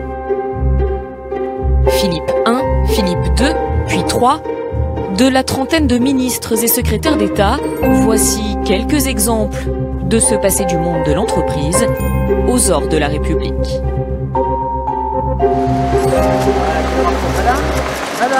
Au premier rang d'entre eux, Muriel Pénicaud, ministre du Travail, passée par Dassault Systèmes, mais surtout ancienne directrice générale des ressources humaines du groupe Danone. Une expérience sur laquelle Emmanuel Macron et Édouard Philippe s'appuient pour déminer le terrain et dialoguer avec les partenaires sociaux. Autre exemple, Elisabeth Borne, ministre des Transports. Un an dans le groupe de construction Eiffage, elle a surtout été nommée au gouvernement pour son expérience passée de directrice de la stratégie de la SNCF, puis de PDG de la RATP de 2015 à 2017. Le gouvernement compte également un profil d'entrepreneur. Mounir Majoubi, secrétaire d'État chargé du numérique. Un créateur de plusieurs entreprises innovantes selon le site de Matignon, 4 au total. Il a notamment fondé la société propriétaire de la marque spécialisée dans les circuits courts, La Ruche qui dit oui. Dernière arrivée, Delphine Gény-Stéphan, secrétaire d'État auprès du ministre de l'économie et des finances. Bercy l'a choisie pour son double cursus, haut fonctionnaire pendant 11 ans, puis dirigeante dans l'une des plus grosses entreprises françaises, Saint-Gobain, où elle a passé 12 années. Au total, dans le gouvernement actuel, ils sont 11 anciens cadres et chefs d'entreprise, aujourd'hui managés par Emmanuel Macron. Bien. Sébastien Ley, est-ce qu'il faut se féliciter qu'Emmanuel Macron ait amené le monde de l'entreprise au sommet de l'État? Il faut corriger un petit peu le reportage. Très peu d'entrepreneurs, il y en a un en fait, si on compte. Beaucoup d'énarques et surtout au poste clé uniquement des énarques, mais comme d'habitude, rien de nouveau sous le soleil. Président issu de l'inspection des finances, Premier ministre issu du Conseil d'État, tous les postes clés, secrétaire général de l'Élysée, secrétaire général adjoint uniquement des énarques. Bercy, un énarque, ministre des Armées, un énarque. Et les quelques personnes qui viennent du privé sont parfois d'anciens hauts fonctionnaires qui sont passés dans le privé, ou des gens qui ont eu des responsabilités à très haut niveau dans de très grandes entreprises, comme par exemple Madame Pénicaud. Vous avez très peu de gens en fait avec un profil de créateur ou même de simples employés dans plusieurs entreprises, je dirais, à dimension humaine. C'est une illusion, alors vous me dites, c'est moi je suis entrepreneur et je vous dis qu'en fait le gouvernement, c'est pas un gouvernement du monde de l'entreprise. Non, pas du tout. On n'est pas du tout dans la situation de ce que, alors on peut critiquer, de ce que par exemple Donald Trump a essayé de faire aux États-Unis ou de ce qu'on fait régulièrement en Angleterre ou même en Allemagne. Jean-Marc Daniel. Oui, je rejoindrai ce qui vient d'être dit. Je pense que on se fait des illusions sur le profil des actuels ministres. Et puis ça a déjà existé. Hein. Si vous regardez la liste des ministres de l'économie, l'actuel est un énarque, effectivement. Mais on a eu Thierry Breton qui a été ministre de l'économie. On a eu Francis Maire qui a été ministre de l'économie. Donc on a eu des gens qui arrivaient du monde des affaires. C'est pas une nouveauté de dire qu'on va aller chercher dans le monde de l'entreprise des dirigeants. Ce qui est frappant, à mon avis, c'est deux choses. La première chose, c'est que beaucoup des gens qui précédemment devenaient ministres après avoir eu des fonctions dans le privé, passaient par la case Parlement. Là, il y a assez peu de gens qui ont été avant des élus. Bon, le ministre de l'Intérieur a un profil très ministre de l'Intérieur, maire d'une très grande ville, ancien sénateur, bon, un profil proche de la vie politique traditionnelle, mais les autres ne sont pas passés par ce parcours-là. Et la deuxième chose, c'est que on met en avant le fait que Emmanuel Macron avait dit qu'il s'intéresserait à la nomination non seulement des ministres, mais aussi de la haute fonction publique. Il voulait mettre en place un système de dépouille à l'américaine. De spoil system à l'américaine. Or, ça, il ne l'a pas fait, sachant que il y a quand même, on critique beaucoup l'ENA, mais on a créé une école qui s'appelle l'École nationale d'administration, avec comme vocation de fournir les hauts fonctionnaires. Ouais, ça paraît pas aberrant que les hauts fonctionnaires soient issus de l'école qui a été créée pour fournir les hauts fonctionnaires. Alors, ou bien on supprime cette école, on considère que il n'y a pas de raison particulière de faire une formation particulière pour être haut fonctionnaire, ou bien on considère que effectivement c'est un plus d'avoir des gens ayant reçu la formation ad hoc. Et à ce moment-là, on les choisit dans ce vivier. Vous nous dites qu'on crée les mécanismes du fait qu'on ait beaucoup de technocrates au sein du... C'est normal, vous créez une école en disant on va vous former pour être haut fonctionnaire, et à la sortie, qu'est-ce qu'on fait de vous? Un haut fonctionnaire. Le véritable enjeu, c'est de savoir si est-ce que c'est la bonne façon de choisir les hauts fonctionnaires en leur faisant une formation, un cursus très très clairement identifié, ou est-ce que être haut fonctionnaire finalement ça peut être quelque chose qui dans votre vie arrive sans formation particulière. Et deuxièmement, à partir du moment où il avait dit qu'il allait faire un spoil system, la question qui se pose c'est pourquoi il n'a pas véritablement commencé à réfléchir, même si il reçoit personnellement les directeurs d'administration centrale qui sont nommés. C'est-à-dire que toute personne maintenant qui accède à un poste de responsabilité est reçue par le président de la République. Mais il n'y a pas eu ce qu'on voit aux États-Unis, c'est-à-dire dans les 3 mois qui suivent l'élection d'un président, les ambassadeurs changent, là, il n'y a pas eu de spoil system. Alors, il y a quelqu'un qui nous entend, qui nous écoute et qui a envie de réagir sûrement. Un mot de Léo Klim avant qu'on rejoigne moi, je voudrais juste, notre prochaine invitée. Je suis assez d'accord sur votre analyse des profils. Ce sont pas des entrepreneurs dans l'âme, etc. Mais pour ce qui est les acteurs clés de ces derniers mois, c'est-à-dire Emmanuel Macron et Muriel Pénicaud, ils ont en tout cas suffisamment d'expérience pour être convaincus de ce qu'ils font et pour faire basculer la France vraiment dans une économie de l'offre. Ils en sont convaincus. Et par exemple, Muriel Pénicaud, oui, alors vous pouvez lui reprocher tout l'argent qu'elle a gagné.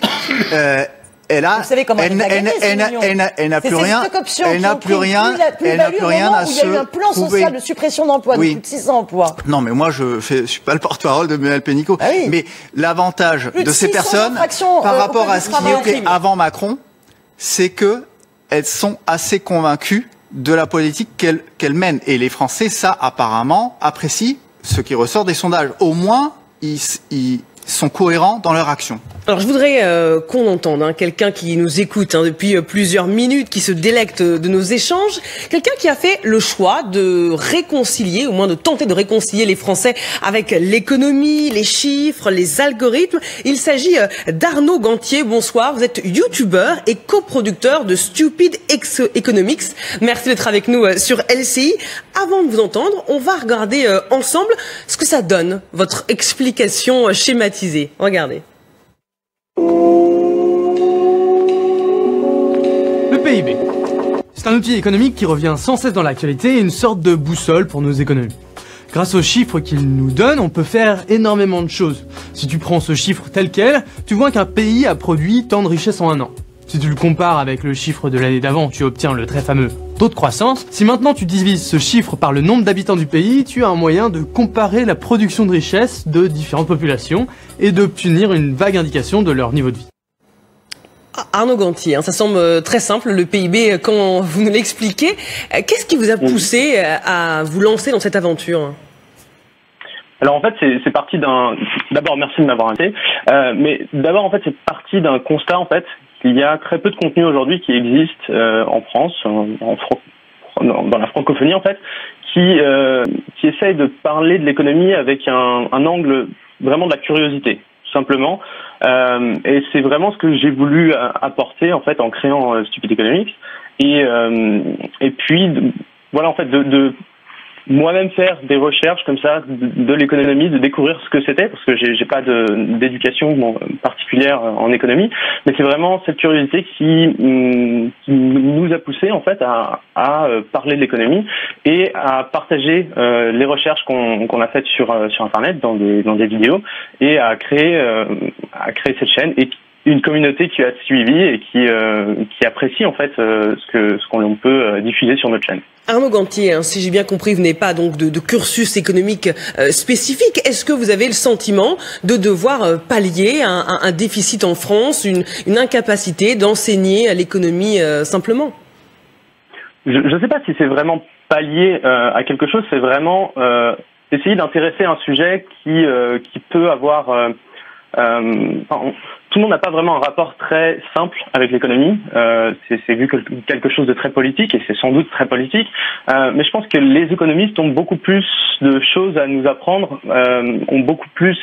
Enfin, il y a énormément de concepts qui peuvent vraiment nous aider à comprendre ce qui se passe autour de nous, à comprendre que ça soit la formation des prix, qu'est-ce que c'est qu'un prix, qu'est-ce que c'est que le PIB justement. Donc là, c'était la vidéo tombe comme ça, donc c'est vraiment qu'est-ce que c'est le PIB d'un coup, mais c'est plutôt dans une stratégie en fait de parler de plein de sujets avant, où on a déjà parlé du PIB, où on a déjà utilisé le PIB pour voir est-ce que il y a de plus en plus d'inégalités ou non dans le monde, est-ce que de parler par exemple du travail des stars du flow et de l'économie du développement. Donc c'était vraiment pour replacer un peu dans le contexte. En fait, cette vidéo-là vient après de nombreux autres contenus où on a déjà parlé en fait un peu du PIB dans son utilisation. Arnaud Gantier, si vos vidéos marchent, 2 millions de vues en moyenne pour votre site YouTube, est-ce que c'est parce que justement il y a un manque? Quelles sont les solutions que vous apportez?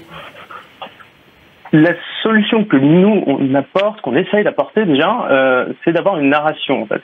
C'est de vraiment raconter des histoires économiques, d'avoir de prendre le temps, je pense, de vraiment prendre le temps de comprendre, et en fait, étant donné qu'on part d'un niveau assez faible en économie, on va dire, enfin du moins au tout début de la chaîne, je pense qu'on a les mêmes questions en fait que beaucoup de gens se posent. Il y a beaucoup de gens qui n'ont pas fait d'études économiques et qui ont des questions, que ce soit de base ou qui ont des questions sur des sujets très particuliers parce qu'ils les rencontrent dans leur domaine professionnel, dans leur vie quotidienne, et donc on va être amené à pouvoir expliquer ça dans des mots qui sans avoir forcément le jargon économiste, ou du moins en l'expliquant, parce que c'est intéressant aussi, de voir ça également encore une fois comme une curiosité. Pourquoi est-ce que les économistes utilisent tel ou tel mot pour parler d'une situation? Merci Arnaud Gantier, youtubeur et donc coproducteur de Stupid Economics. Il y a des questions de téléspectateurs parce que vos échanges ont fait évidemment réagir ceux qui nous regardent, et on va prendre tout de suite la première question qui va s'afficher. Dans quelques instants, beaucoup d'indicateurs économiques sont au vert en cette fin d'année. Ces effets sont-ils dus à l'élection d'Emmanuel Macron ou à la politique de François Hollande? Ou à la conjoncture, tout simplement. Voilà. Ni l'un ni l'autre, essentiellement la bonne conjoncture. À la conjoncture, il n'est pas responsable ni du pétrole, ni... Est-ce que j'aurais, il y a un point sur lequel vous êtes d'accord, c'est la conjoncture qui a favorisé l'embellie, la petite embellie. Et surtout, il n'y a pas d'embellie pour tout le monde. Arrêtons avec ça. L'embellie pour qui Jean-Marc Daniel. Non, tout le monde est d'accord pour dire que la conjoncture joue, qu'il y a un cycle, qu'on est dans la phase favorable du cycle. Tout le monde en profite. On est même, on l'a dit, un peu en retard par rapport à la zone euro. Il faut quand même réévaluer l'héritage de François Hollande. François Hollande avait quand même redressé au début de son quinquennat les finances publiques, et puis à la fin, il a marqué le pas. Et là, il y a un véritable enjeu. Et puis deuxièmement, on n'a pas encore mesuré les conséquences sur l'évolution du chômage de la loi El Khomri.